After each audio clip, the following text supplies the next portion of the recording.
I'd like to call we have two meetings today. First of all, I'm going to call the meeting to order of the Nantucket County Review Committee. And is there any public comment to come before the committee today other than the discussion of the 2017 county budget? Brian, do you want to? I know you made a presentation last night to the Board of Selectmen, and the budget was adopted. And I think the record was 5 minutes. So if you can do it, we hold you to higher expectations on the Finance Committee. So does that mean 2.5 minutes or more than 5 minutes? No, less. Oh, okay. Okay, so thank you very much. So we're here before you to go through the county budget, which you should have received in your packet. So the county is made up of the county administration line and the registry of deeds, which is broken down into administration and deeds excise. Page 3, the revenue sources are the revenue sources available are the town assessment, deeds excise revenue, recording fees, the corrections deeds excise, which is the $250,000 which is put towards the public safety facility, registry of deeds excise fund balance, and any county fund balance if necessary. For 2017, we have projected revenue as follows: $170,201 for the town assessment to the county, which is consistent with the prior year. Deeds excise receipts in the amount of $371,875. Recording fees in the amount of $171,500. As previously mentioned, corrections deeds excise in the amount of $250,000. We have proposed to use $32,815 from the Registry of Deeds excise fund balance, and we're proposing using $250,000 from the county fund balance, which brings us to total projected revenue of $1,246,000.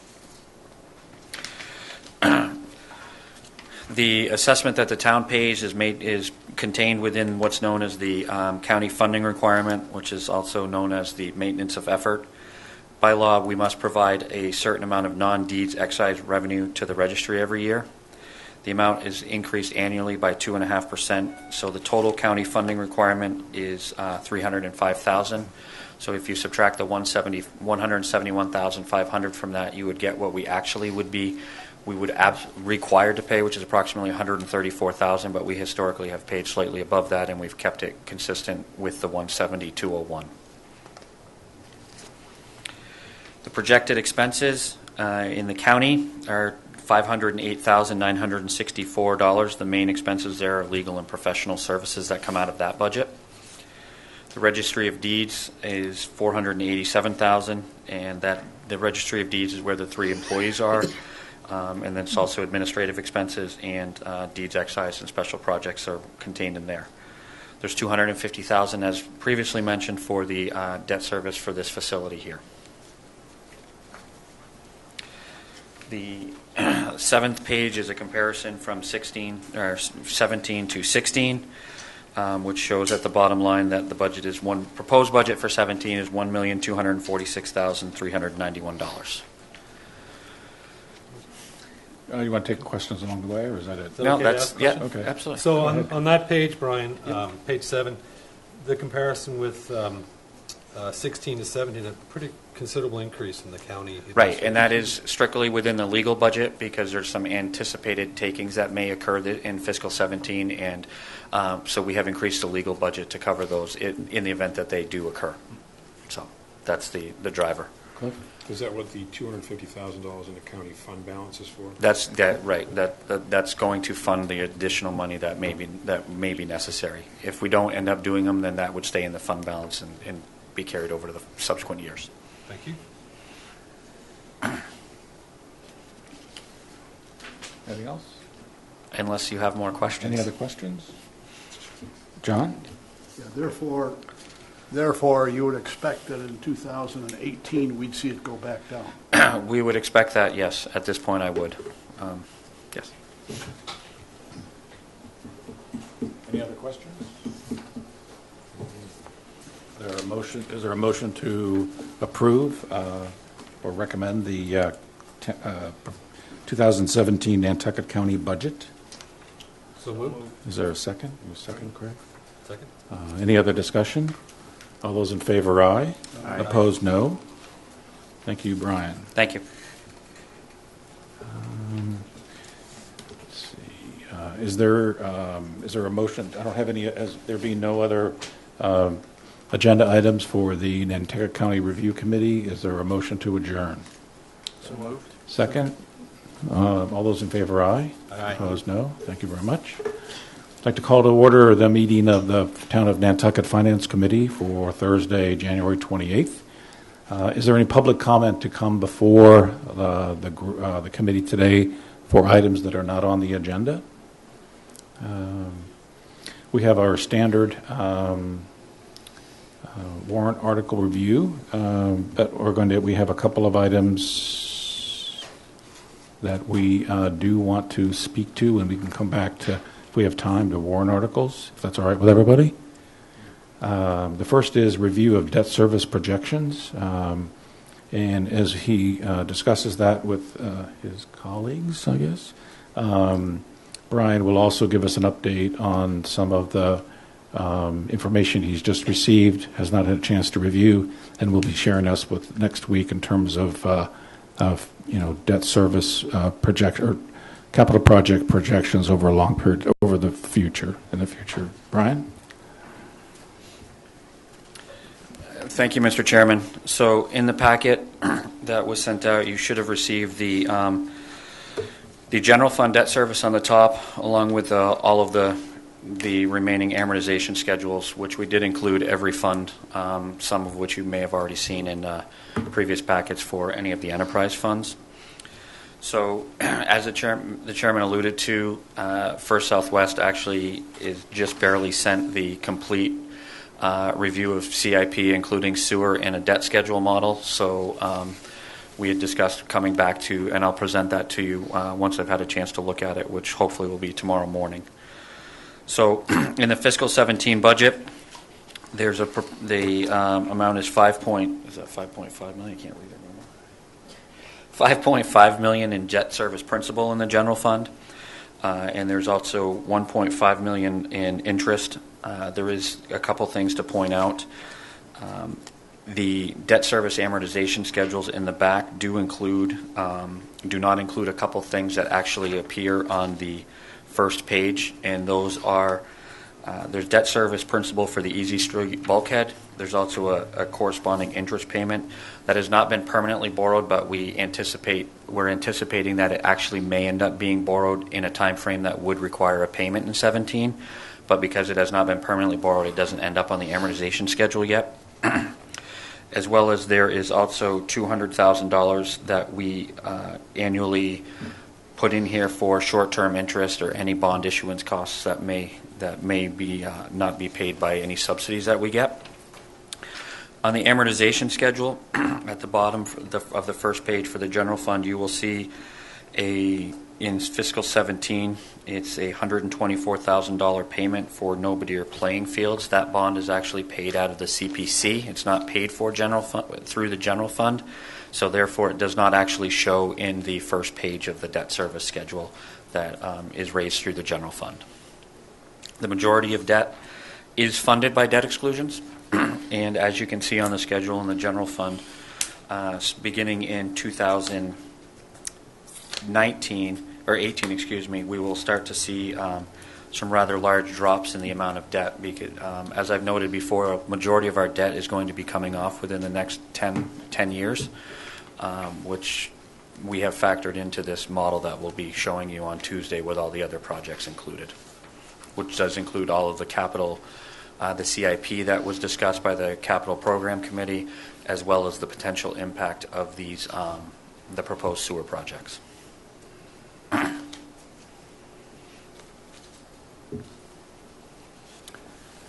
So as the finance director of the town, when you review this, what conclusions do you draw in terms of the financial position of the town? Based on debt service, I mean, we have relatively low amount of debt that we're raising in the general fund. Mm-hmm. Comparatively, it is the majority of it is all through debt exclusion. So there's actually there's not a lot of stress put within the levy limit because most of our debt has always been funded through debt exclusions. So because those are allowed to be raised outside Proposition 2.5, it doesn't. We have not felt a lot of stress from this. We are looking, based on some recommendations from First Southwest, to consider possibly how to structure some of it to be rolling in as non-debt exclusion debt, and it's something that we're looking at to see if we can work in and how it would work and what it would look like. I will tell you that the debt for Easy Street was not voted. We did not ask for it to be debt excluded, so that $70,000 will be annually just part of the normal operating budget, within the operating levy limit. As we did also do the $1 million that was appropriated at the special town meeting for our island home was not anticipated to be a debt exclusion either. So there are small amounts that are we feel comfortable that we'll be able to maintain those schedules through the life of the borrowing within the Proposition 2.5 levy limit. Questions from Cliff? Yeah. I guess you try to say our debt's being retired, but isn't it going to be offset by what we did last year by voting in fire stations? It will, yes. I mean, so that schedule builds all of that in, takes into account all of that, and then it'll show us where we potentially will be. So right now we are retiring debt, and there is debt being added to it. Yes, that's correct. And that's what you're going to share with the committee Yes. on Tuesday? Yes. Or whenever we get it scheduled? Right. John? Just want to make sure I understand it. So what you've got here represents exactly where we are right now. What is here represents exactly what we owe as of today. Yeah, no projections or anything. Does not include, no, because we wouldn't have permanently borrowed them to be able to put them into here. So this is only, what this represents is what I actually have to expend in actual cash in fiscal 17. Yep. I thought so.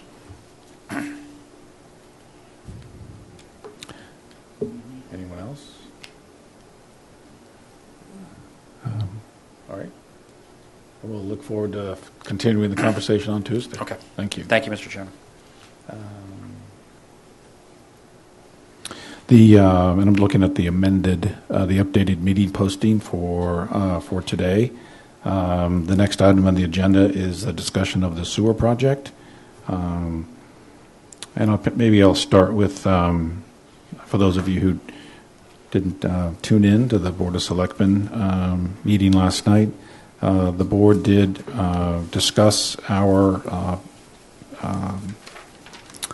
the memo that we sent. If you remember, we sent a memo based on a unanimous vote of this committee last Saturday, suggesting that based on just purely from a financial point of view, we asked the Board of Selectmen to consider holding a special town meeting within the annual town meeting, and we identified 3 critical factors that really led to our decision. The first is that based on the CWMP that we've accepted and it's been approved, if I'm saying something, Cara, that's not quite correct, these are projects that we must complete at some point in time. I did learn last night that we don't have a consent order or a consent decree, and Cara can maybe speak to that a little later. I asked her to be able to speak to that today. We also noted in the project cost projection an annual increase of 4.5%. And finally, the SRS funding,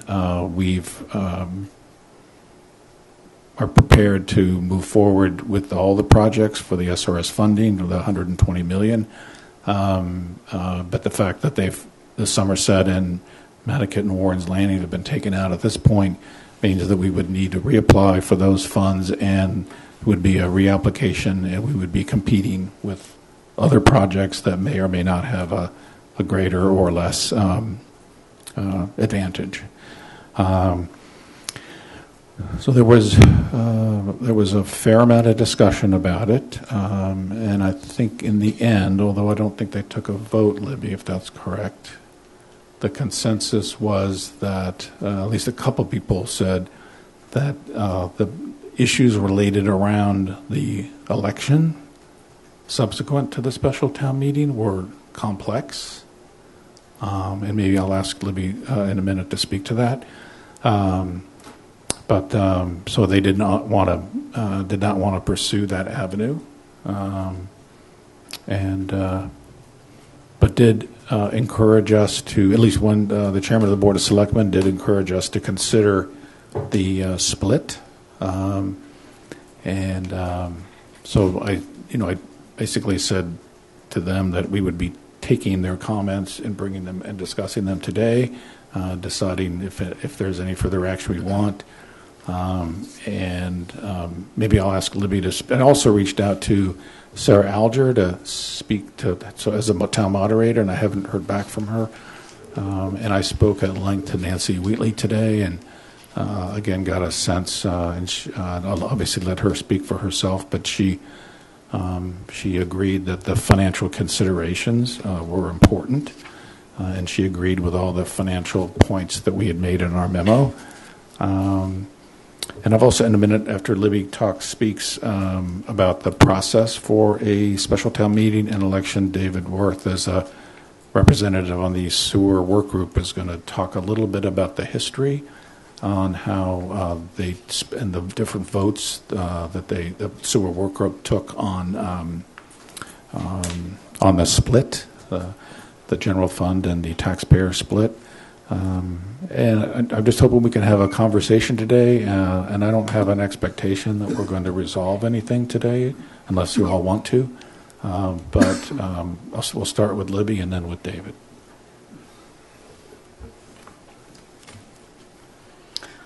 First off, I think the board appreciated the input from the committee, but I think they were pretty well established in their position to put forward the one project for a variety of reasons, and they did talk about, and we've talked about this for another possible project, a special town meeting in the fall. Oh, right.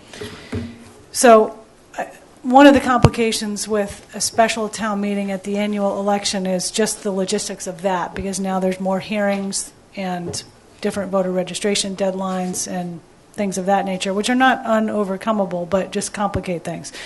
The second is the same sort of situation with another election that would have to be held, because the projects are contingent upon debt exclusions, and we have the one debt exclusion already adopted and in the election warrant, but one only. So you can't just add the other one at this point because it's been advertised. So you'd have to have a special election at the annual election, which is going to be even more complicated than the special town meeting at the annual town meeting, because there are, again, separate voter registration deadlines. Ballots have to be clearly different, collected differently, counted differently, and it's just complicated. And sometimes people become so confused by that they don't vote the way they thought. So. Okay. Any comments of Libby on that, or questions from Libby on that topic? Okay, David is the representative on the sewer workshop. Would you kind of comment on the action they took on the various discussions about the split? Sure. We spent a fair amount of time talking about how do we arrive at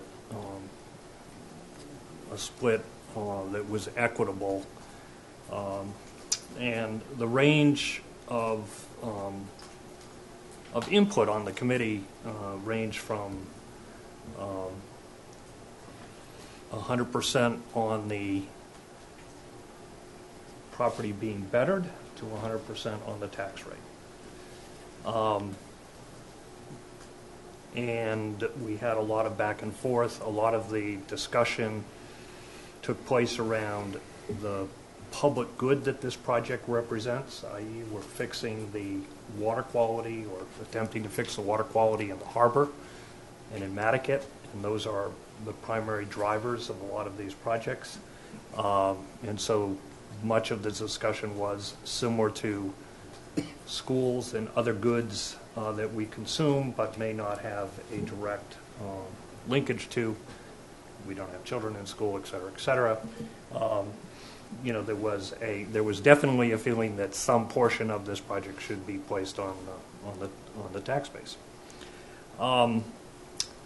The people that were on the committee that were less interested in it being placed on the tax base are basically people that are on septic systems that will probably never be sewered.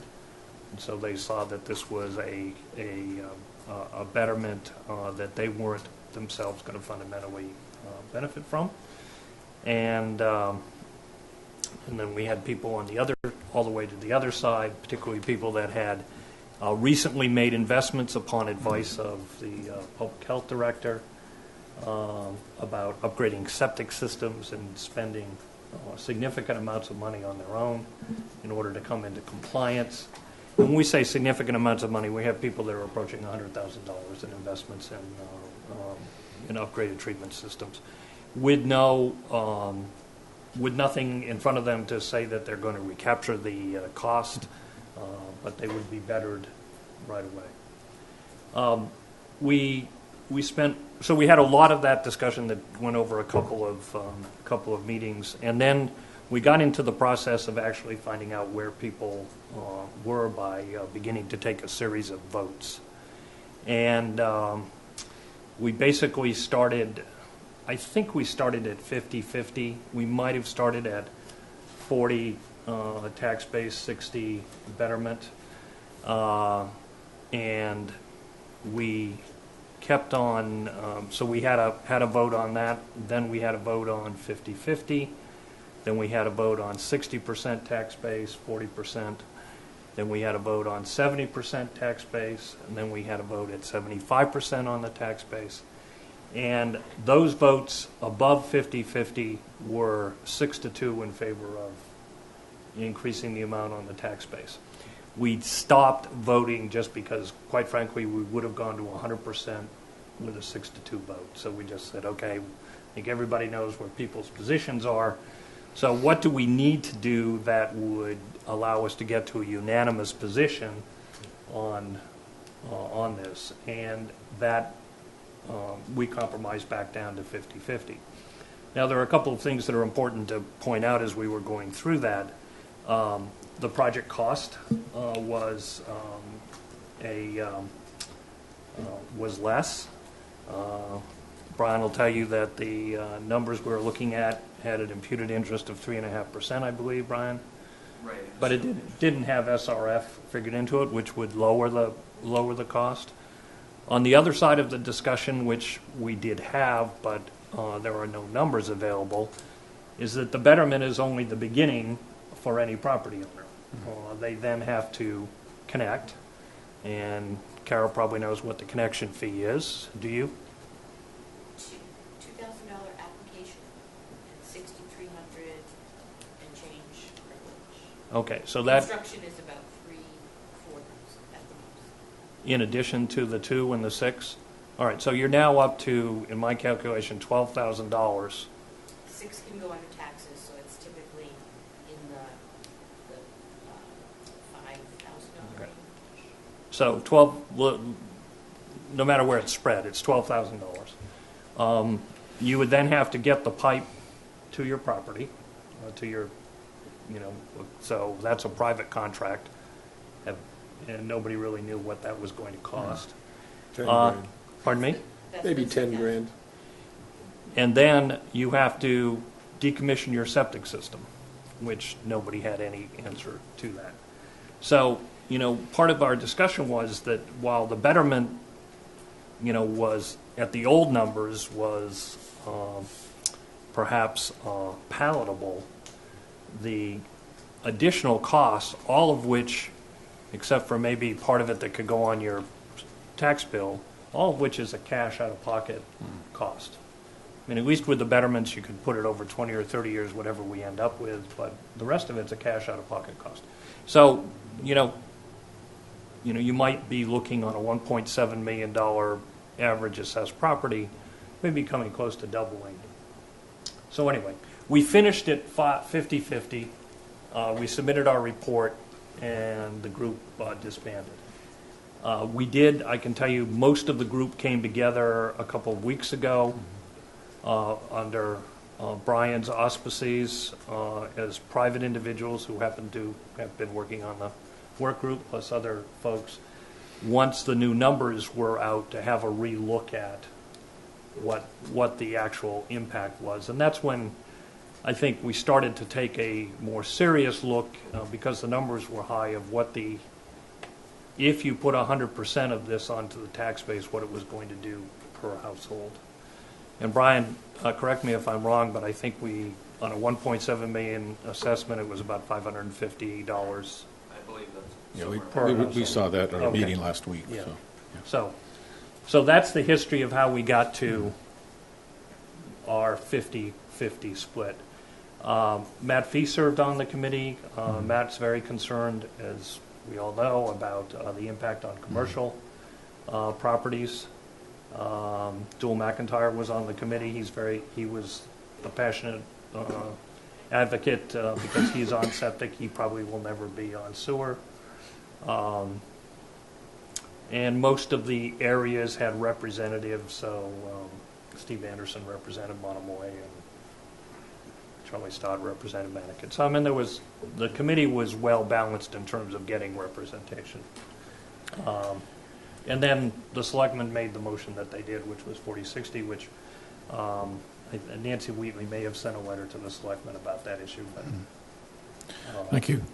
anyway, so Thank you, and I had the opportunity to sit in that meeting also, and maybe just add some comments as well.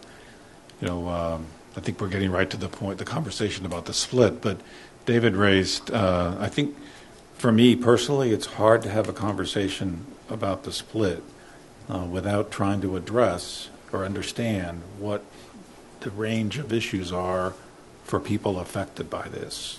And not so much the people who are, so in general. So we have the people in, will never have a sewer, will never be connected to the sewer, and we'll have folks that have spent $100,000 or so out of pocket in the last couple of years, and there may be other people who are affected by this. And we had a pretty good conversation about this, and we also talked about this as really a political small p issue and outreach issue, and trying to understand the needs of voters and how communication is critical. And David actually had some very good ideas on, so it's hard for me to personally think about the split in terms of a number until I am clear about what all the issues are, people affected, and how we might mitigate their concerns before this is voted on. David, you had some really good ideas on the rebate and on the... yeah, I mean, I think that the operative discussion point here is that we felt that we had to come to a political small p solution to this, that if you just go to town meeting or out into the community with sort of $45 million or whatever the number was, 120 if you included Nantucket, and a split, opposition is going to come from a variety of directions. So we came as a group in that informal meeting that Brian chaired to the notion that we had, as Jim just said, come to a political solution, which was, how do you structure something that basically recognizes the situation with the septic systems, recognizes that people have made significant investments in at the recommendation of the town, recognize that there are still many people that are out of compliance and who are basically going to consume a public good without ever recognizing that they needed to have, come into compliance. Recognizing the equity across all properties, because we have an enormous disparity in terms of what the betterments could be. I think, Brian, you know the numbers, but the number that Brian put forth in some cases in... It ranged between $45,000 and $450,000. And in that one needs area. And so, this is a real challenge and a real dilemma. Now, I think, Brian and I have been having, running conversations about how do we extend the period of time to pay this back so that you push the charges out. There's certainly a school of thought that says you ought to, the homeowner ought to be paying the betterment. They're going to benefit from an increased property value. On the other, and that's a logical argument. On the other hand, we can't find any literature that actually quantifies that. There's been apparently remarkably no academic research on this. And then the second piece is, as we all know, just because your property goes up in value by $1 million, you can't eat that. Your net worth might increase, but you got to sell your property in order to realize that. So Do you want to speak to the conversations about the rebate linked to inspections and some kind of a make-whole payment to the people who've made the investment recently? Yeah, so I mean, ideas on how you come to perhaps something that's palatable politically across all stakeholders. On septic systems, perhaps there's if you put it all on the tax base, there's a rebate that's given if you have your septic system inspected every 2 years, a report submitted, and it shows that it's in good working condition. Maybe you get some portion of what you would have otherwise paid or were paying on your taxes rebated. I know I'm giving Brian Agena over there, but he's assured me that he can figure this one out as well. But that does a couple of things. One is it makes sure that if you want to get a rebate, you've got to get your system inspected and you got to maintain it, which helps with the water quality across the island. The second is there will be a lot of people who won't get their systems inspected, so they will not get a rebate. So it's probably not a dollar for dollar kind of liability. So there's there's that kind of an approach. That we've got to figure out how you basically treat the people that have made the investments of $75,000 or $100,000 on systems that can continue to work, and they're in compliance. And if you turn around and stick them with a betterment charge, it's going to be difficult. So I think that's a good way to frame the discussion. And I think again, I want to open up to a conversation, but the vehicle for bringing this to town meeting will be our motion and comment related to, at this time, the Nantucket Harbor and Shimo projects. And there's a wide range of options there. I understand we do not have to, from talking to Nancy Wheatley, we do not have to put the split in the motion. I think that's done, that is actually can be done by the Board of Selectmen. We may not think that's a good, so there's a lot of, we have a lot of options, and I just wanted to kind of have the conversation, so I'll be quiet and let others speak. Cliff, did they revisit the connection fee, because we had this 1/3 split, and Kara talked about we spent money last year to increase the capacity, so we had enough capacity for all these connections. So if we're going to have enough capacity and hopefully enough revenue, does that now offset the need for this $6,000 connection fee? Because it's just adds insult to injury that you've already got to destroy your septic system, and then you got to pay thousands to connect. I just wonder if anybody ran those numbers, or where the whole sewer system's gone, because it's So, Kara, do you have a comment on, on the fee, the connection fee, and I know our fees have to reflect actual cost or close to it. The sewer planning work group did talk about the money that has been brought in based on the third concept, and it was clear that there had not been the connections coming forward that were anticipated, and it was about 50% of the number or the amount of funds that had been expected for that third that was supposed to come from new connections, and it works out to be about $300,000 each. The third to the privilege fee, the third to the new users, and the third to the enterprise fund.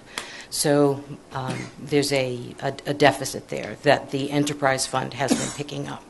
So they started to go down the path of discussing, well, how do we make that better? And it became very clear that it was two completely different topics. So that issue was set aside, and the new extension projects, which are functionally different from the construction of the wastewater plant, and just looked at it as a brand-new process. So there really wasn't a lot of time or discussion on the previous situation. It was just moving forward. But does the 6,300, is that based on a projection on the number of It was a connections? calculation that was made at the time. At what time? When the third vote was taken. Okay. But it That doesn't would really- generate that. But you said that, what I heard you say is you kind of put away that discussion, but you kept the fee? Yes, the fee we Okay. kept.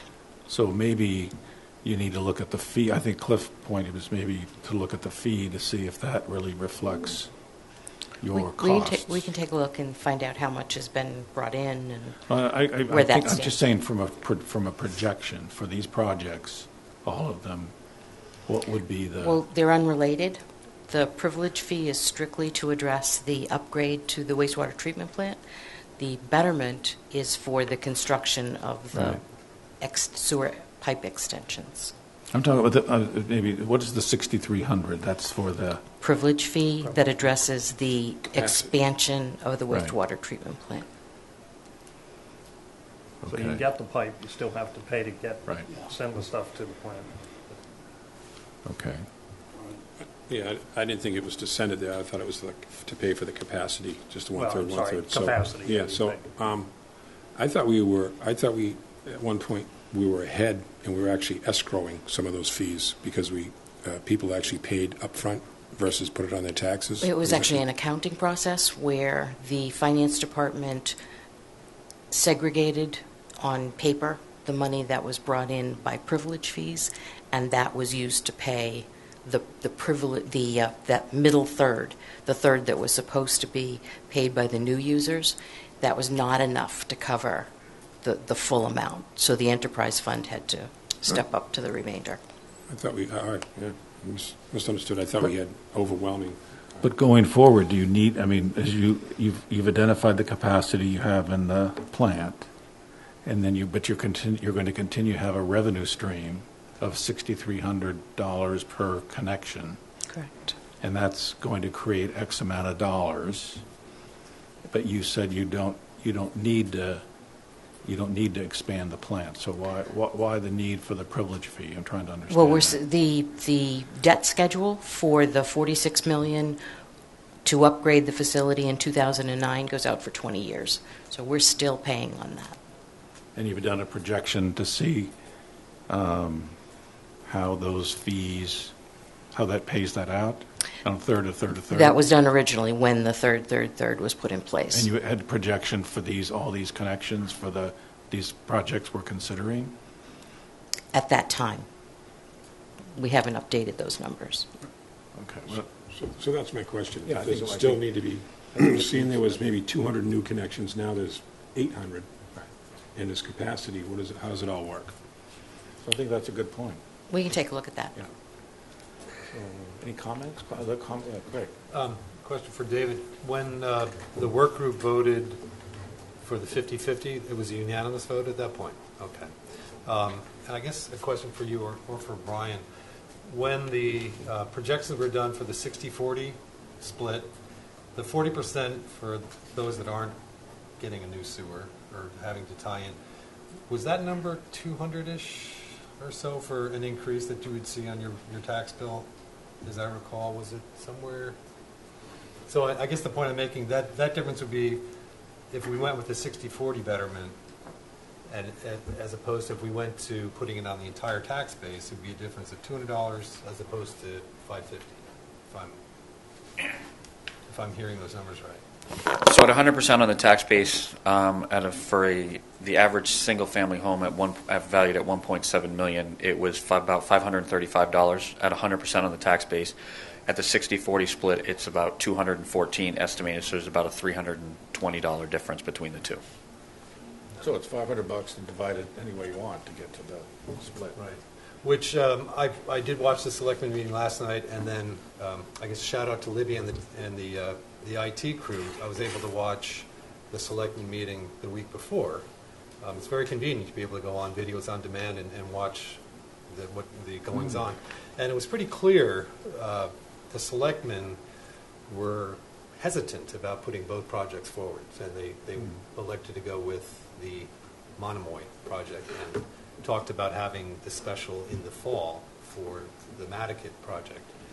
So, and it sounded almost to a person that they were of that mind, that I didn't see a lot of support for putting both on. In fact, Bobby was pretty clear about he was afraid they would both fail if they were put together. So I'm Well, wondering. they may, I mean, let me just interject, it may fail separately. I mean, this has been a long discussion with the work group. Sure. About the fact that, And that was our whole conversation on the reason we sent the memo, which was, the answers, the things that are unanswered are the same regardless of how many projects you put together. The people in Tom Nevers are still going to be unhappy because the other thing the selectmen said yesterday, last night, is whatever split is in for whatever projects for the Shimo and Nantucket Harbor, that will be the split for all future projects.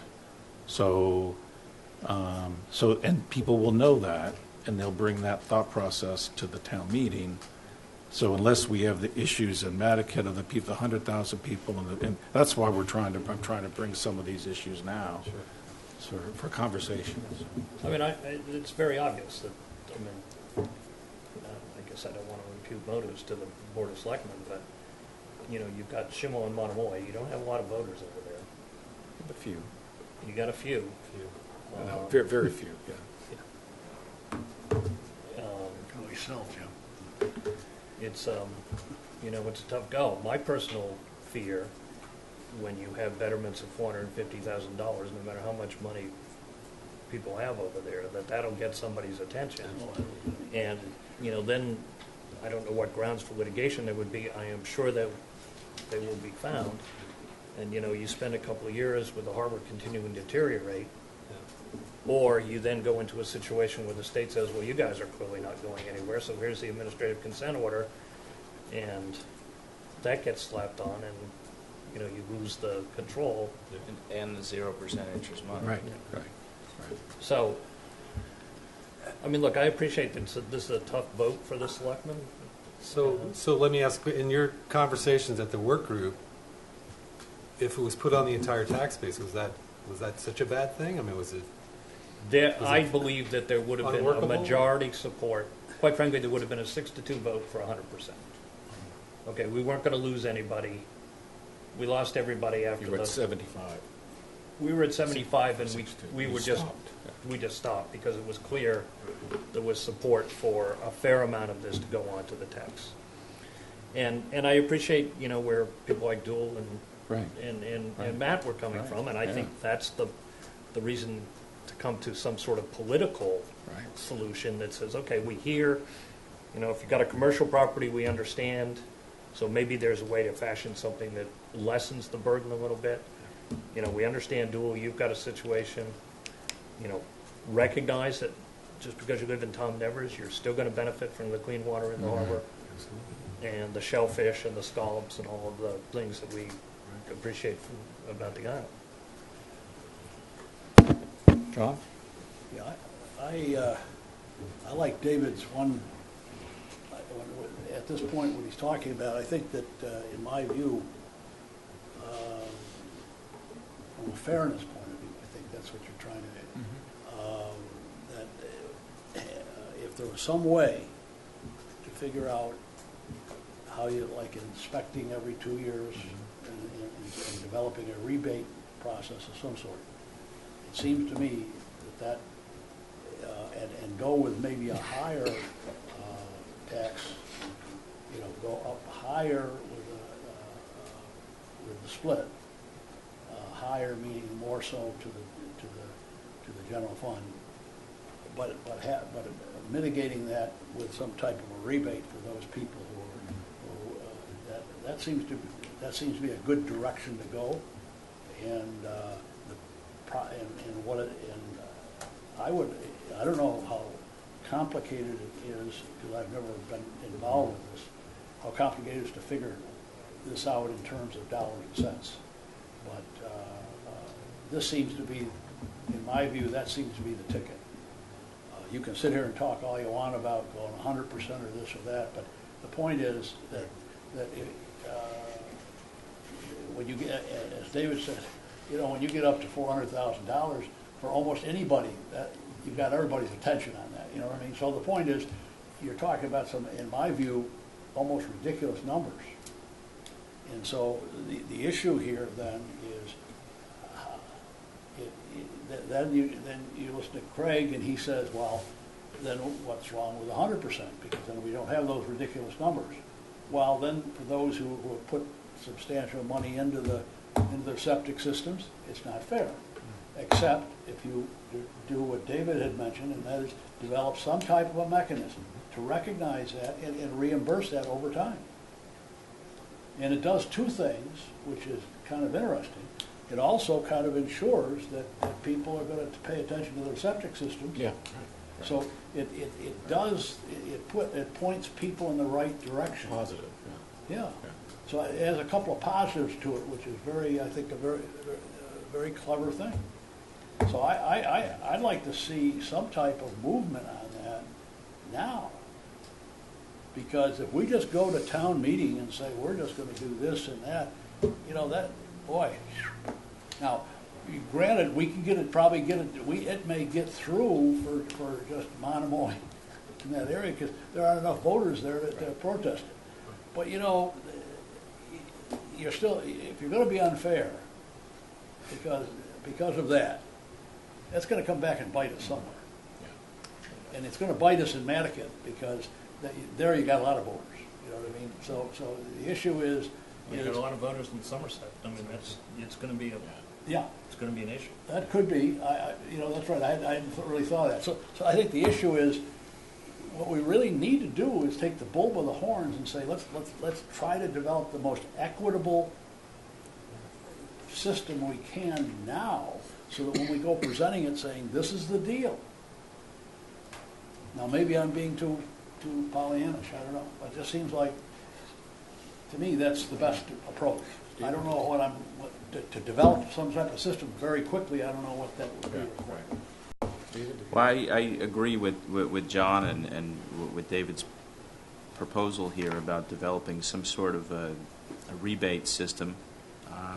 And I think the town can afford to do that, and it should be made clear to town meeting voters that we can afford to do that if we move ahead with, I'd still like to see both sewer projects this year as opposed to next year or years down the road, when we have cheaper money available and we can do the project on our terms. If neither or if only one of these two projects is approved at town meeting this year, whichever project or both projects will be more expensive next year, we won't have the ability to pay for things like septic testing. We won't be able to afford things like rebates, and I think those are concepts that people can't understand. I read in the paper and I understand that 3 months isn't a very long time to educate people on all the finer points, but you don't have to educate somebody on all the finer points. These are fairly simple concepts. They can fit on a half a page, and I think it's worthwhile to organize it in that way. And you say, this is the reason it needs to go forward, and it needs to go forward now. It all needs to be looked at in the context of, it's not if, it's a matter of when, and this is the least expensive time to do it. Yeah, I think the statement that comes at the head of all of this is that if we don't do it, we're going to be forced to do it. Right. So it's not a matter, this isn't a matter of, you're not voting on whether you're going to do it or not. Right. You're going to vote, you're voting really on when is it going to be done, and at whose order. Yeah. And at whose time frame. And I think as the Finance Committee, I think the second thing, by the way, the second one is, this is the best time from a borrowing point of view to do it. And that's why we can afford these sort of incentives. Now, and we ought to get going. Right. Yeah, I think the Finance Committee is on solid ground when we base our conversations and recommendations on the finances. That's one of our challenges, or one of our charges. And I'd like to know, so we've identified, so I don't know what the constellation is of people who are going to be negatively affected by this. So we've got the people who will never be on a sewer. We've got the people who've put money into a septic, other groups that you talked about in your conversation that. Well, I mean, the groups are people that are on septic, people that have put in advanced wastewater units, which are pretty sophisticated and pretty expensive. People that have put in brand new septic systems, traditional septic systems, which, what do they run? $40,000, $50,000, $60,000 to get an installation these days here on the island. If you have to mound it, which is often the case where you have high water, it's even more expensive. So, people have a fair amount of investment already in the infrastructure. Are there other groups than those two groups who've made a recent capital investment and would never be sewered? Are there other constituencies that will be at town meeting? Well, even if it's not recent, they're relatively recent. Somebody put it in 10 years ago, and they've got an expectancy. So I think those people. But those are people who've made a capital investment, and there are people who will never be sewered. Are there other people who need to be made whole, so to speak, or partially made whole, who will be negatively affected? Maybe not. I mean, nothing Okay. comes to mind. Okay, I think all right. those are the two. Because those are the people that are going to be voting. Well, I think you could see somebody who's already on sewer who just, doesn't want to have their tax bill go up. Right. I think there's going to be a general, I think the visceral response people are going to have is, no, thank you, I'd rather not pay any more money. But that's why it needs to be made clear this is going to happen. Somebody is going to pay for it. And, everybody needs to accept a little bit of pain here. Would another constituency be, people, I hate to use the word fixed income, but, people, retired people, or, is that a constituency that might, maybe Well, not, in both cases, but clearly you could probably design something that works on a 100% tax rate to deal with those people. That's what yeah. It would be a lot harder if they're being bettered and they're on fixed No, income. yeah. To say, okay, we'll just ignore the $40,000, or if you have people that have property, out. I'm your talking way. about the split, No, whatever the betterment ends up being, it's going to be a big chunk of money. It's going to go, whether it goes on their general tax bill, which I would submit is probably going to be less onerous than if you put your betterment on your tax bill. Because, I don't know, on the average 1.7, if you bettered at the current split that the selectmen are proposing, it adds how much? $3,900? Yeah, probably A year. A year.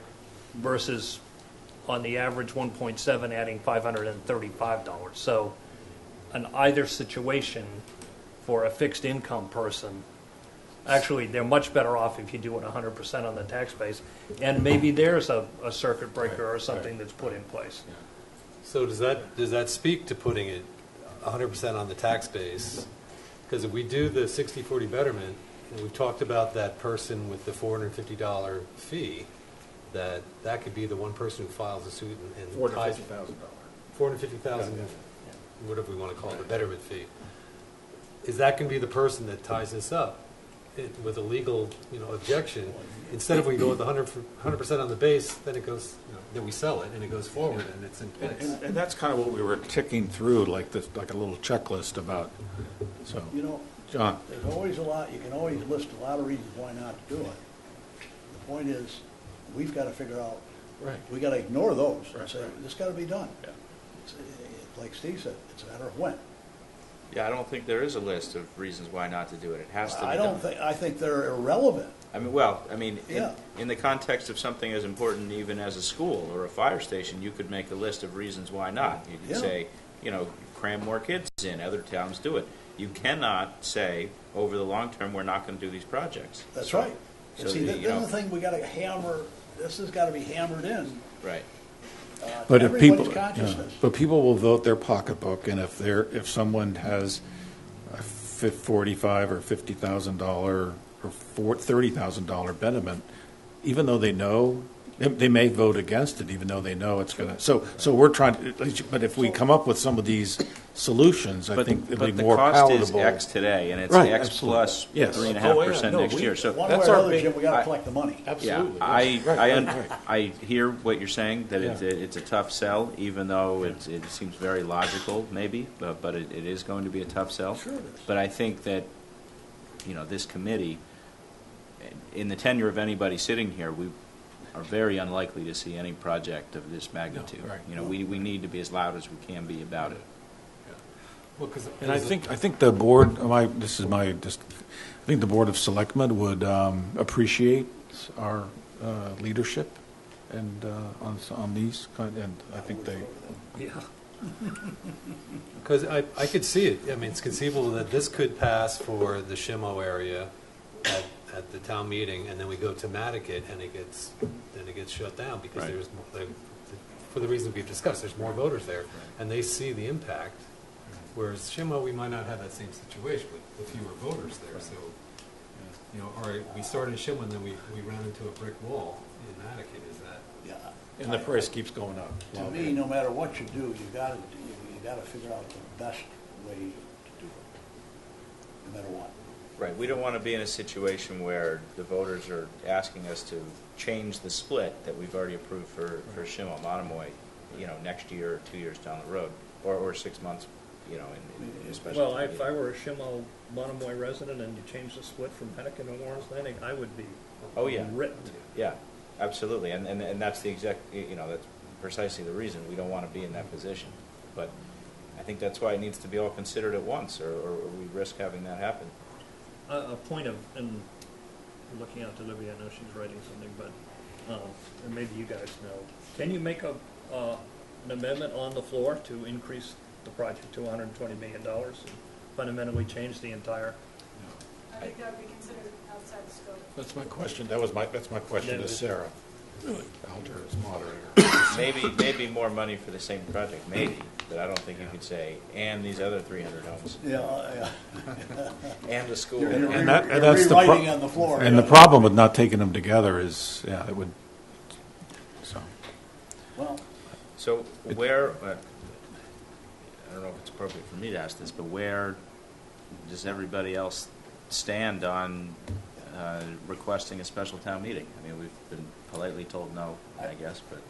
I think at this point, if the Board of Selectmen has heard us and said, this is what they want to do, they just want to go for the one, and then have a possible special town meeting. In my view, that's the deal. I mean, because, like Libby said, we can't change it on the town meeting floor, so the point is, that's the deal. So what we got to figure out then is what can be done to make that the most palatable, fair thing. Right now, it's sort of up, in my view, it's sort of, up in the air, except that everybody recognizes if we stay exactly with what we have, that some people are going to be really whacked. I mean, whacked to the point where it's not reasonable. I think, Craig first. Go ahead, Craig. Well, I think in watching the meetings, the selectmen last night and the week before, Matt Fee made a good point, I thought, in that you have such a huge project here, and you have split votes on the work group, you have split votes on the Board of Selectmen, and his point was you really need to come at this with everyone together, saying this is a project we need to do, and we're all behind it. So it's a little tough sell that you have these differing votes, or these split votes, on such an important project. So I don't know. Yeah, to that point, I think it was, if you don't know, but the vote it was 3-2 on the action they took there were two people who voted against just putting forth the two projects that they wanted all of them on. So. no, I was going to say, when we had our little informal group, my sense was that we could probably get that group of people, which were the work group people and the representatives, to a consent of 100% consensus if we could figure out some of these other things. On the 50-50. No, it's On a much higher tax, Yeah. putting it there. But it was conditioned upon being able to figure out how to solve the political small b problem of equity, equity in the treatment of the different folks. Existing system. It seems to me that perhaps the best service that we can do to the town as a finance committee would be to put forth that kind of a plan, knowing that, and I think the logistics of doing a special town meeting are probably overwhelming. But if we could sell the first phase on an overall plan with confidence that there's support for it to be carried through on the next phase, that that seems to be the most logical and the most helpful that we could be. So Projects need to go forward. They're either part of it's going to go here. There's likely to be a special town meeting, or we'll reconsider the next phase within a year. And here's how we think the whole project should be dealt with. And this is the program financially. So to Steve's point, is maybe just do a kind of go around the room, but the question is, does anyone feel strongly that we continue to pursue the special town meeting within the ATM? And I'll start with John. Just sense of the committee. To pursue, no, I'm with Yes. David. Okay, so no. Greg? No. Steve? Yes. Yes? Yes, I'd love to see a consensus, because I just think we have to go back, unfortunately, to the beginning, because if you do some simple math, if the average home in Nantucket's $1.2 million, I think the taxes would be $400. That's $8 a week. So we can either put this whole thing on the tax rolls for the average person to pay $8 a week, or we can start this bad trend towards Monomoy with 60-40, which then you cannot turn back from. Right. And you'll go to Somerset, favor and you'll of a- never, ever, ever get it passed, and then we'll be stuck for the rest of our lives. Special town meeting? What's that? You'd be in favor of the special? Yes, within and the it's special- just, yes, sorry. So, A special town meeting inside the town meeting. right. So we have 3 and 2, and... What do you think? You don't get to skate on this one. No, I don't. Well, I was the one that I still think the vote we took was appropriate. I think we are, when we're in the best place we can if we continue to say we need to do all those projects. So, But is the only way to keep the pressure on by continuing to insist on a special town meeting? that's one way. I mean, yeah. I don't know if it's the only way, but certainly a way to. David, after your experience on the work group, Jim, are we still waiting for a vote from you? Maybe I. So no, maybe I would support. I would support the annual the special town within the annual. So we're a 3-3. Okay. So with your experience on the work group, do you have any confidence that if we don't bring these 2 articles together, if we don't bring the 2 projects together, that the town meeting voters are going to put in the sufficient time and thought to consider the ramifications of this split now for this project that will impact this next one? Yeah, so if I were running the campaign on the floor at town meeting, I would make it very clear that while we've got one project in front of us, that you're really making a decision about 2 projects. And this is how we think the town ought to think about dealing with the 2 projects. I agree. And not And just that- not just at town meeting floor. That needs to come start today. I mean, understand. yeah, I mean, I think that's a right. buildup. I think, right. But again, that's how I would roll out the campaign. I Right. think we've got to get something that's politically palatable to people, to bring enough votes along so everybody's But- comfortable. But we've all said in different ways that we think people are going to vote with their pocketbooks. People are going to do what's easiest to do today. Do you think that we're going to get to a place on the split with only looking at one project, and we can tell them, hey, this is coming in 6 months, it's coming next year, whatever. Do you really think people are going to vote for the more expensive option in the short term, even though they're not facing that large expense now? I guess people are going to figure out pretty quickly that what they vote for on the small project, for which they're not, if it's a 60-40 split is the way the selectmen, that they're basically voting for that same split when the project comes around to their area. Well, that's a lot of confidence to give to the voters here, I mean, the calculus that the Board of Selectmen made twice now is that they don't think people are going to think that far in the future. That's why they're going with one project. Even though the second project has to be done, they think it's the only way to pass it is to do the smaller one first. Well, I think to, So, to John's point, though, We're sort of, we're that would be, I think, we need to. I think they We need to say what's going to happen today and in the future, and be very open and honest about that. I agree with you, Yeah. but it seems that that's the exact opposite approach that the Board of Selectmen want to take. I think what they want to do is say, let's start the ball rolling with one project, and then we'll get to the next one when we get to it. And at that point, I think the voters won't have put in the time Right. to think about what they voted on. Well, maybe it's incumbent on us to do that, though. Somebody. I mean, my cynical agree. side would say it was calculated to go to an area where nobody really votes. And we get this through at the 60-40 split. And then when it comes time to do the other areas, you can stand up and say, you know, the equitable way is to do what we did at Schimmel. And then, again, my cynical side would say nobody has to take a hard vote on this. I think that, you know, the part that I appreciate being a member of the FinCom is that I think the community looks to us to think these things through from a fiscal perspective. We generally we may disagree, but we always do this in a harmonious and almost always unanimous fashion. And we ought to give what we think is the best recommendation to town meeting floor.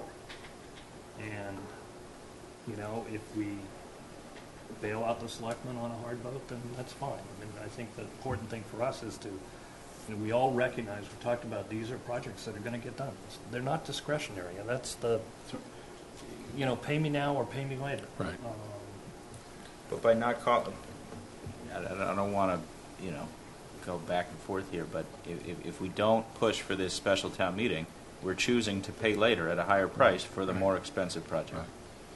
I agree with you. I just, I'm daunted by the logistics problem. I would love to see a special town meeting on this time. As the logistics were explained, I just don't know how. I mean, if there were a simpler way to do it, and maybe there is.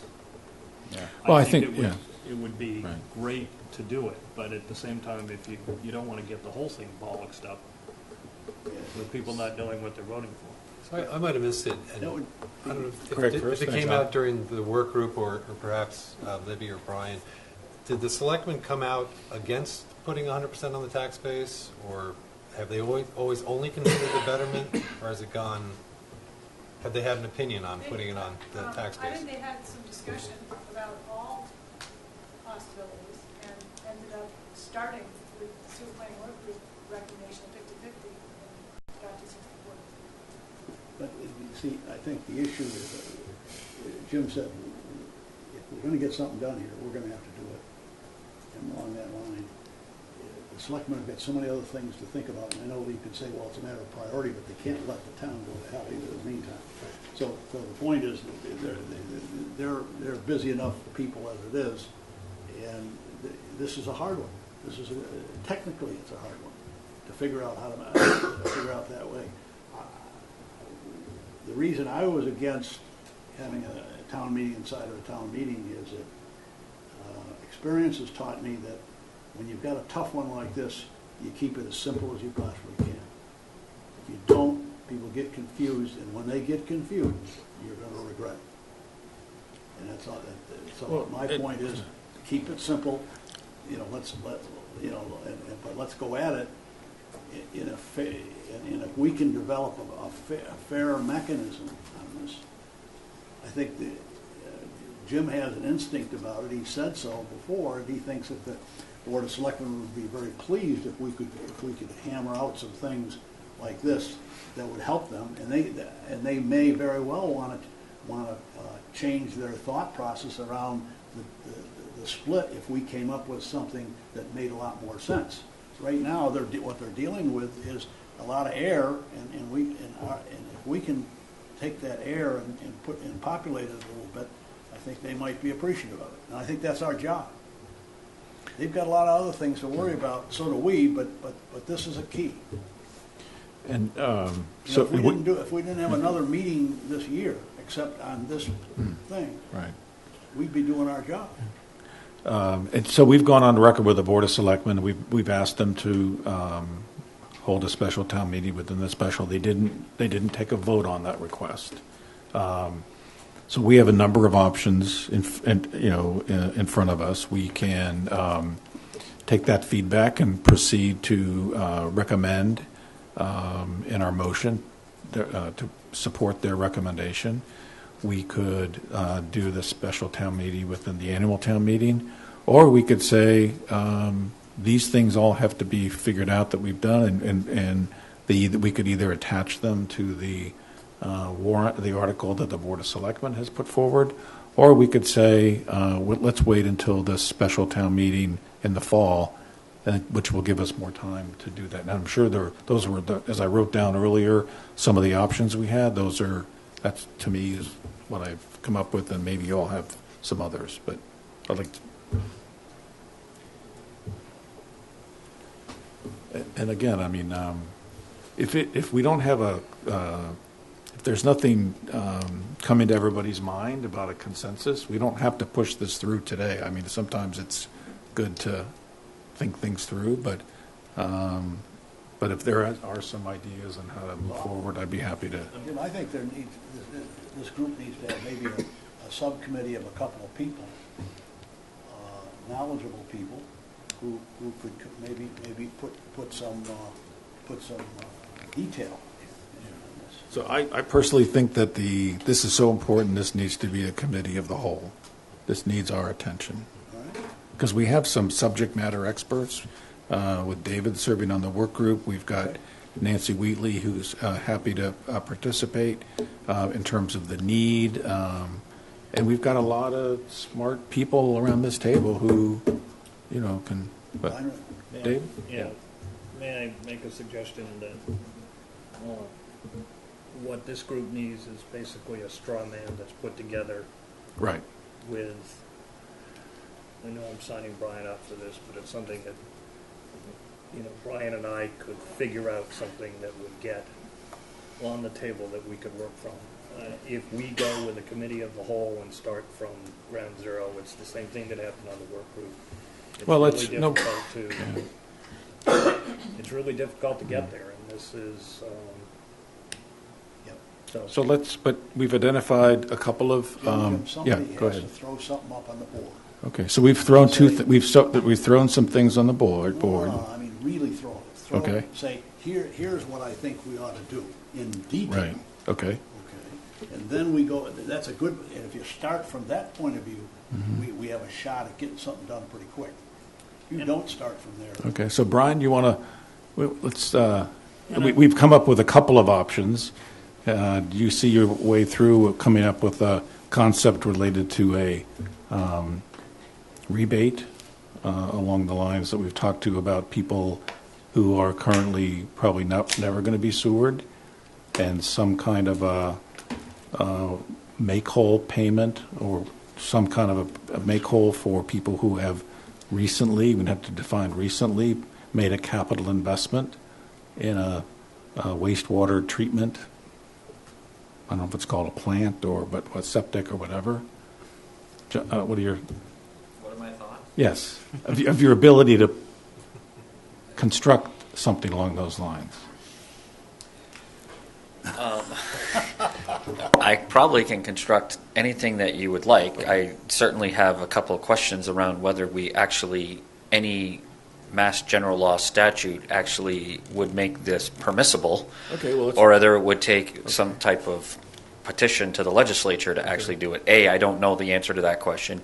B, So was that something you can research for us, sure. for those two?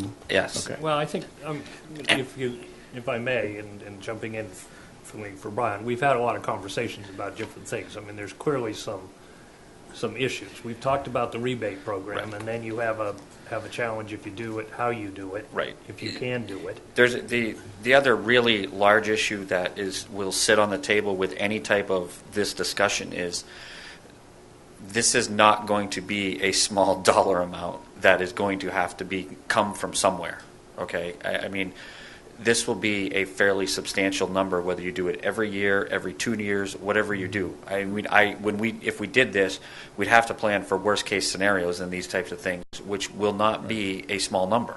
And that will put pressure on everything in the budget if we. And I'm not saying that I won't look at it. I'm happy to do it at your request, but it is going to be costly to do.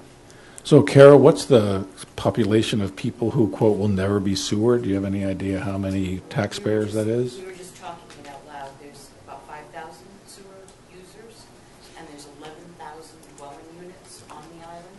So just quick and dirty is 6,000. It's probably Whoa, slightly less okay. than that. So that's because pretty there's- significant. So 6,000, and then in the needs areas, do you have a rough number on how There's, many? I believe it's 1,207 connections that would be generated based And on. how about Hummock Pond? Well, we wouldn't count them because they wouldn't be done in this. So No, but Um, I think to some extent, aren't we setting, whatever we do, we're setting a precedent? I think you can double what's left. So if it's 1,000, take an additional 2,000 total. So that brings us from 5 to 7. Still leaves, 6 I'm sorry? to 64.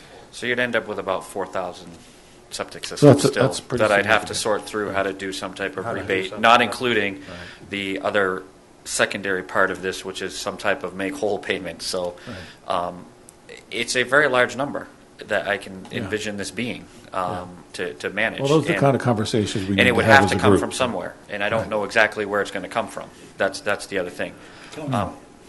Brian, you know where it's going to come from. You know, if you have a rebate here, which is going to take out a hunk here, it's going to have to be in the overall tax rate that's going to fund it. Right, and we have a levy capacity that we have to we have to operate within. So, if this number is $800 or $900 or $1 million based on that many septic systems, I'm not sure where I just find $1 million within the levy limit.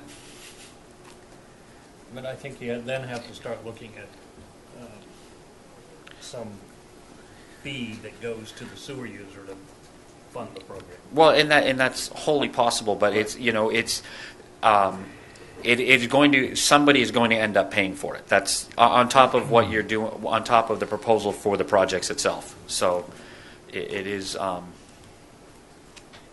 that's just my initial thoughts. I'm happy to look into it. I'm happy to find out if we actually have So- any permission under any of the statutes to do I something think we'd like like this. you So to how look many- into that. Yeah, How that's fine. How many voters do you think are Septic users? Septic users. It'd probably be half, just looking Right at now, it's who's on sewer and who's not on sewer. Is it 50-50 sewer? I would guess less than half. Yeah, I would too. Yeah.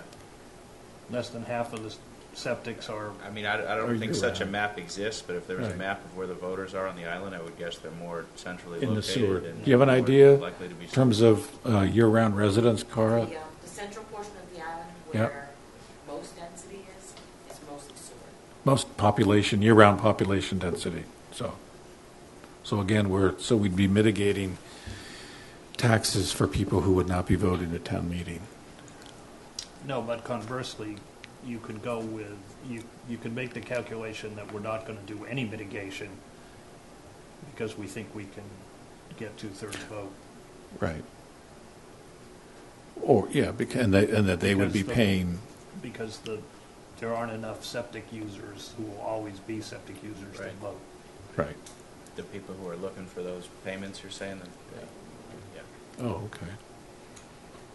And again, I mean, the 100%, or I'm not suggesting that, but the higher the tax rate goes to, we always talk about that, which is not an unlimited sort, but I guess if you're a summer home owner of with substantial means, so the tax different, well, obviously your price of your house is going to be, the average price goes from would be like $500 versus whatever the 50/50 is $250. So that's not a significant, change. Was the 500, that was for all 4 projects?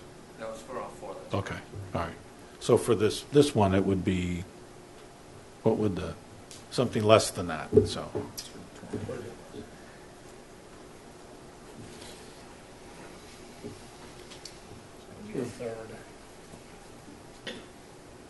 So hearing that, and do you have any idea, Kara, of the people who have made a significant capital investment in their systems in the last little bit? I don't know what that little bit means, but. I did talk with Roberto, and they do have a database with Okay. dates in it. We just haven't had a chance to look at that yet. Okay.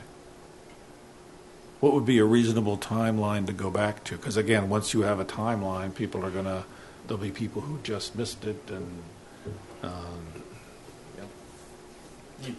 Would you do it on a sort of depreciation schedule? Yeah. I mean, that would make the most sense, right? The system's expected to last X number of years. an expected life or something? expected life Okay, is okay. 15 years, you just Right, okay, depreciate that'd be over- good. do So the that's reverse of- that would be easy, yeah.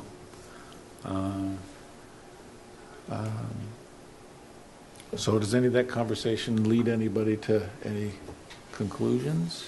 It sounds like there's a willingness to consider higher general revenue support of the projects rather than,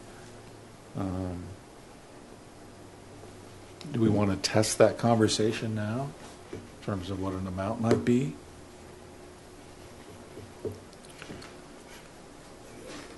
In terms of the, Brian, did you say that you've really given this an awful lot of thought and you can't figure out a way financially to come up with some type of a rebate system? Or is that something that's I mean, have you really given this a lot of attention? Or? No, I mean, as I said up here, the first thoughts that came to my mind are, do we have any statute under the law that we actually can do something like this on? What it would look like, I haven't even thought about, and what it would cost, I haven't even thought about. And then we can which look at way that we over would the next actually few do days. it. I mean, But Yeah. I think if you could do that. okay, so I would need some direction on what you're thinking, because So our thinking for me is- to try to just come up with it is Right. going to So our be, thinking is, I think the kind of the model we talked about in a few meetings is people who will never be sewered, a rebate of, we've thrown out a number of 50% of the increase in their taxes if they complete a inspection at Kara's direction every 2 years. Does that reflect on what we've been talking about? Is that enough of a description to begin to run some numbers? so you're talking about for the people that will never be sewered. This is for a smaller subset than all the people, because you're saying that if the people are going to be sewered, they're not going to be they won't be able to participate in this program then, right? Is that correct? Yeah. Right. Regardless of how long it's going to, okay, Regardless of how long it's going to take to get to get to there, yeah. Okay. And then you're saying that now 50% of the increase in taxes based on what? The 60-40 split, a 50-50 split? What split? So should we say 100 for the purpose? I mean, it doesn't matter. You can pick Well, a sure. I number, mean, and I then- don't know if you would do it, this type of Right. rebate, if you're doing a 60-40 split. Right. No, but So let's that's why I'm asking. Pick 100, and then just like the 500 Okay. versus 220, we can always move it around. Is that all right with everybody? So okay, so 100% to the tax base, Yeah. and then look at what it would cost for 50%, whatever 50% of the increase in taxes is, Yeah. over every 2 years? Yeah. Okay. Is there, Kara, is there a responsibility now? How often do you have to have your sewer inspected? Is it 5 years now, or? Right now, it's just when you sell the property. Oh, But okay. the Board of Health is discussing a requirement for mandated inspections And as what are they part thinking of the, I don't believe they've specified a time yet. What do you think is a reasonable time for an inspection? Because it would, in fact, your labor cost and, I think every 5 would be fine. And I did want to say, actually, before David was involved, and before Brian was involved, the sewer planning work group did discuss all these things. And they came to the conclusion that a rebate was not something that was easy to, number one, implement or define. But they did feel that the people who had made upgrades to their systems could be assessed a betterment but not required to connect. The Board of Health requires that the individuals connect within 6 months within the resource area and within 2 years outside of that. And they left that to the Board of Selectmen to decide, because they would avoid the cost of the construction as well as the usage fee.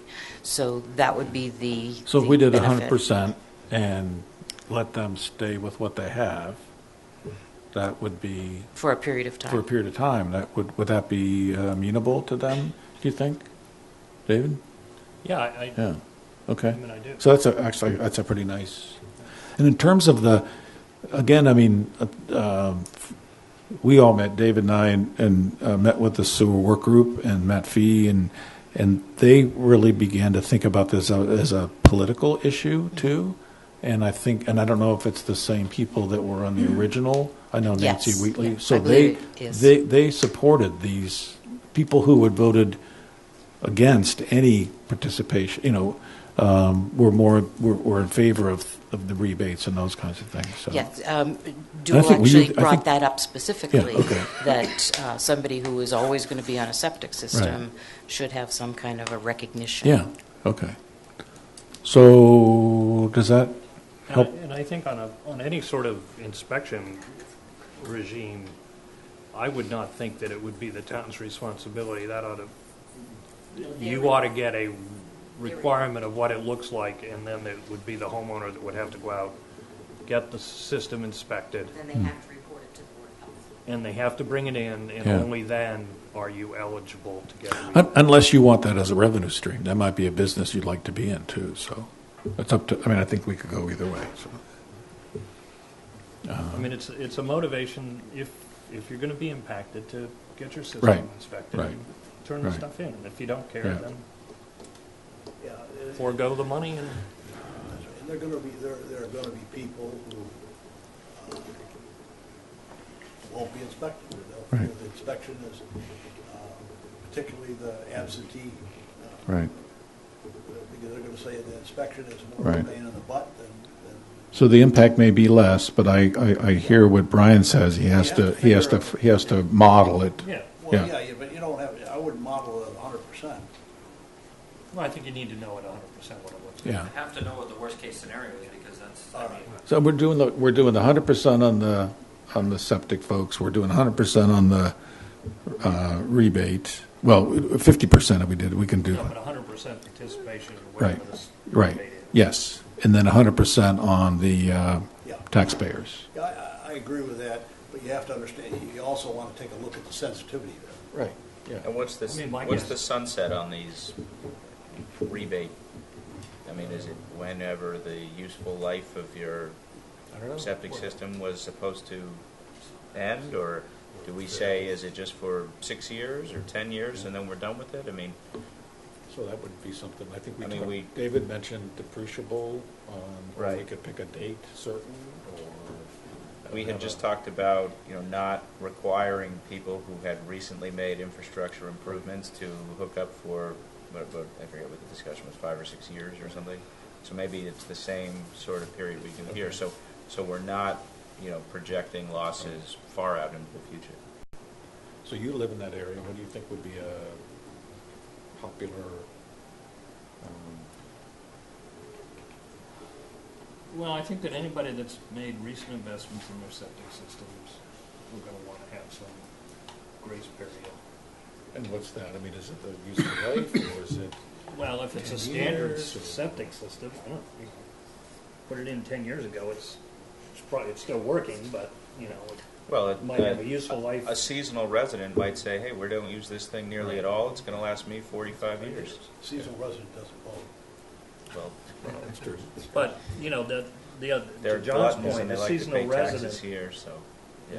they're A- like a the single- seasonal residents I know, they don't even know if they have a septic system, let Right. alone. Yeah.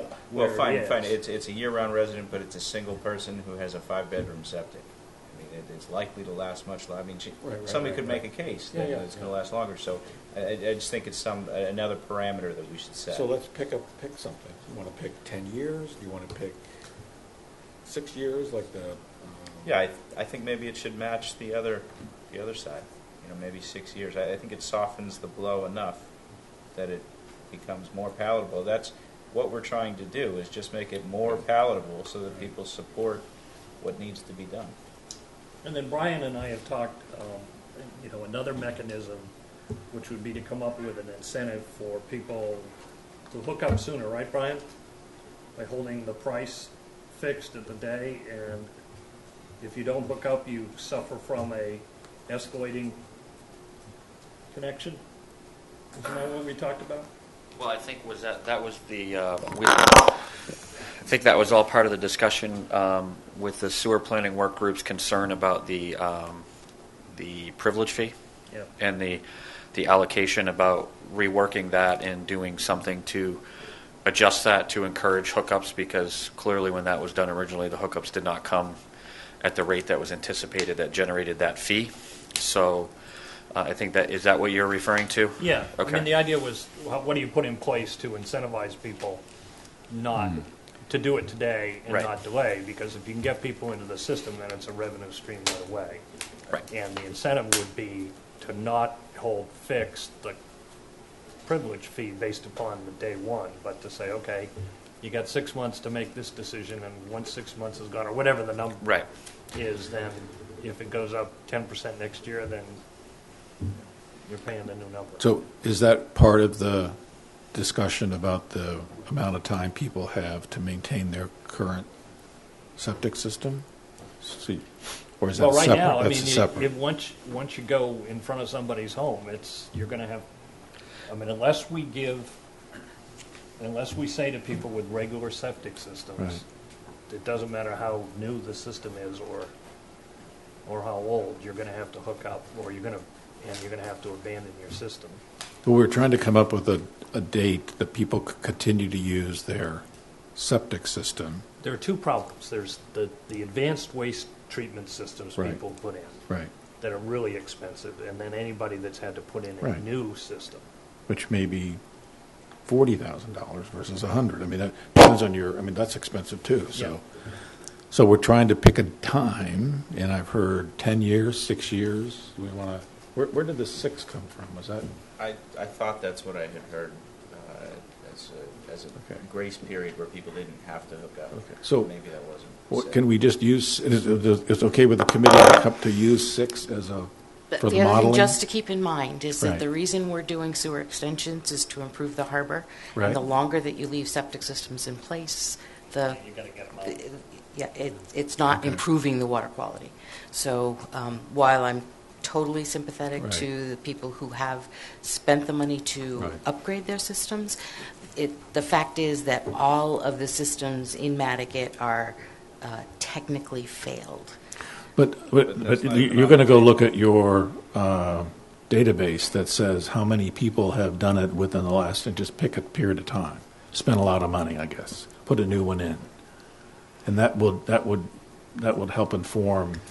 Well, the Board of Health has also implemented an ACO procedure where instead of making an upgrade to the system, they have a enforced savings account that they pay to the Board of Health on a yearly basis, and that money becomes immediately available when the sewer goes in, or they decide, I just got to put the money into a new septic system.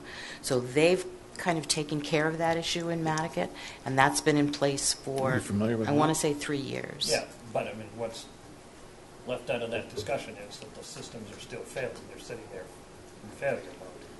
And you're just putting money in a Yes. savings account so you don't have to do anything today.